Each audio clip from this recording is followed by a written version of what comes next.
Yo, yo, yo, yo.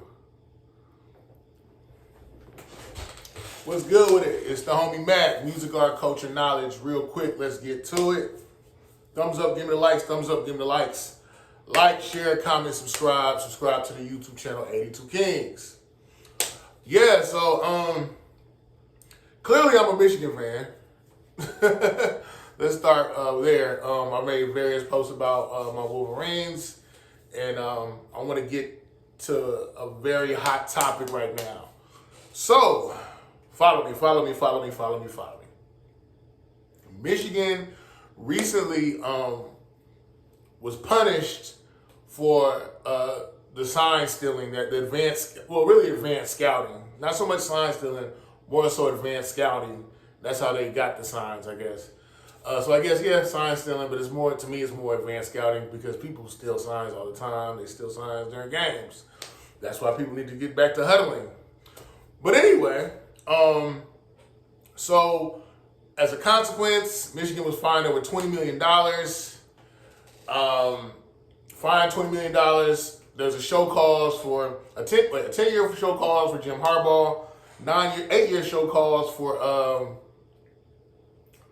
Connor Stallions, and I don't know the duration, but there was a show cause for Denard Robinson as well. What is a show cause? Show cause basically means you can't. There's a window in which you cannot be employed by an employer, and that was put that ban. It's pretty much a ban. You can't hire this person. They cannot be directly affiliated with the program, and that's what happened to Connor Stallions, Jim Harbaugh, and Denard Robinson. I don't even know how Denard Robinson came up in all this, but yeah. And then on top of that, Michigan has to share revenue with the NCAA. I don't know what percentage, but any postseason revenue that's made, Michigan has to share it with the NCAA. Now, the interesting thing about this, apparently someone presented some information to CBS Detroit, a private investigating firm. They presented some information. Let me backtrack real quick. Also, Sharon Moore has like a 3-game suspension where he can't be affiliated with the team, can't coach, can't be in the arena, none of that. Bam. Okay, so back to what I was saying. A private investigating firm submitted some information to CBS Detroit saying, hey, this information that was given to the NCAA about what Michigan was doing with the advanced scouting / sign stealing, that information was obtained illegally. This individual was took pictures of staff members' computers. Come to find out that it's not true. Partridge did not tell anybody Chris Partridge, who was actually fired because of this. He did not tell any of the players to not cooperate with the NCAA. This particular individual submitted information saying that Chris Partridge told the players to lie to the NCAA and to not, again, cooperate. That was not true. So Chris Partridge was lied on, and he should be exonerated. I think the University of Michigan should apologize to him, but that's just me. I think he's coaching in the NFL right now anyway, so I know he's good, but still, you don't want to have smut on your name. Nobody was lying to the feds. Yeah, and then the NCAA is saying, so yeah, that's what the PI, the private investigator firm, that's the information they sent to CBS Detroit, again, saying, hey, this information that was garnered illegally. Okay, and come to find out, so the information was obtained illegally. And then on top of that, one of the things that the NCAA said was, well, hey, this information that was given to us was given to us by someone at the University of Michigan. And pretty much this person at the University of Michigan, who was a student at the time and on the team, took this information about the advanced scouting / sign stealing. He took that information, gave it to a private firm, and it's rumored that this private firm has a direct connection with Ryan Day. I've been told that Ryan Day's brother actually is head of the firm. I don't know the name of the PI firm, And all that is alleged, but it doesn't sound like a Stretch Armstrong reach. It sounds very plausible that this firm is connected with Ryan Day in some way. But yeah, so NCAA is like, hey, the information was given to us from a PI firm who got the information. Hold up. I know I'm saying a lot. Basically, the NCAA said, look, we got this information from somebody at the University of Michigan who, again, was a student and was on the team, supposedly. Not supposedly, was on the team. And this person, the people that gave us this information was a PI firm, because the player, the person on the team that got the information, he gave it to a PI firm. Again, that PI firm is believed to be connected with Ryan Day, and that PI firm submitted the information to the NCAA. I know I said a lot. You got to rewind it. So that's, in a court of law, when information is obtained illegally, it's called fruit from a poisonous tree. And that basically means, yeah, you got this information, but you did it illegally, unlawfully. So whatever information you have needs to be thrown out. So I think that's actually going to help Michigan's cause in their attempts to appeal the NCAA's decision pertaining to the advanced scouting / sign stealing.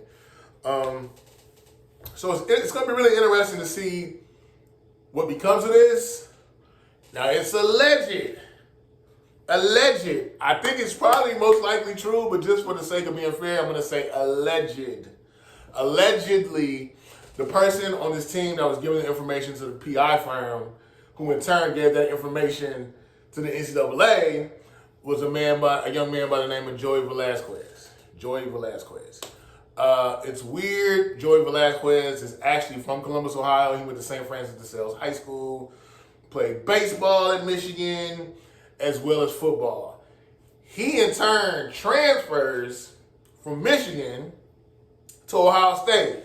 And it's funny because people were bragging, like, yeah, he won 2 back-to-back national championships. He won one with Michigan in 23, and then he won one with Ohio State in 24.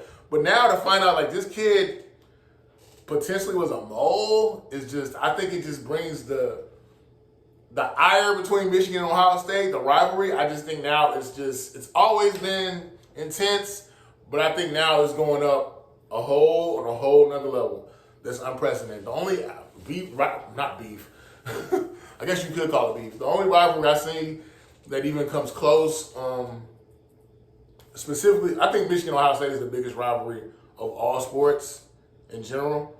I know some people will make the argument that Arsenal and Manchester United is the biggest rivalry. I don't know. But I'll say this. Let me just say this. I think Michigan-Ohio State is the biggest rivalry in all sports in general, especially in college football. The only rivalry that I think comes close on the college football level is Alabama versus Auburn, the Iron Bowl. But, I mean, you got people that have gotten killed over, they literally have died over beef about Auburn and Alabama. But yeah, you could also say, well, heck, Michigan and Ohio fought a war for Toledo. So, so people were shot in that process. But no, to make a long story short, I just think that's so nefarious to suit up with a bunch of players, to practice with them, and you're ratting for the enemy. Like enemy, because Ohio State is the enemy. You're on the team. You're suiting up with these guys every day. You're going to practice. You're kicking it with them. You're kicking it with the coaches. You are a part of the brotherhood, and you take information to basically you sell Michigan out, and then you go to the rival. And the thing is, I'm wondering, like, was this dude always an Ohio State fan? Mr. Joey Velasquez, was he always an Ohio State fan? Was this whole thing contrived? Was Ohio State behind this? I don't know. Again, all this is alleged. But if this comes out to be true, I think Michigan is going to be exonerated. Because I thought it was interesting. Like, dang, why is Michigan appealing the decision? A lot of people say we just got slapped on the wrist. So why are we appealing the decision? But here we are. We'll see what becomes of it. Mr. Joey Velasquez, use a mofo, man. Use a mofo. If this is true, use a mofo. But yeah, to win a championship at Michigan in 23, then to win a national championship again at Ohio State in 24, that is different. I always thought it was weird when people transfer from Michigan to Ohio State or Ohio State to Michigan. Even I thought it was strange when Tony Alford left Ohio State to come to Michigan. I thought that caught me off guard. But I don't think Tony Alford is a Mo. I know he's definitely 100% committed to the Wolverines. Kirk Herbstreit's son, who's actually from Ohio, Kirk Herbstreit being an Ohio State legend, his son plays at Michigan. He's a quarterback. So that, I guess, knowing this Joey Velasquez things, it makes me kind of question the Herbstreit kid coming to Michigan, but I don't know. I'm probably overthinking it. There's a lot of, this thing feels very convoluted. There's a lot of moving parts, but it's not over. This whole NCAA investigation, the ruling, the issues between the contention between Michigan and the NCAA's football, the Michigan's program and the NCAA is not over. It ain't over. So let's see what becomes of all this. Again, if this is true, Joey Velasquez, use a mofo. But anyway, it's the homie Mac signing out from the Dogon. Each one teach one, peace and love. Hail to the victors, go blue. The 7 Mile Show. You know what it is.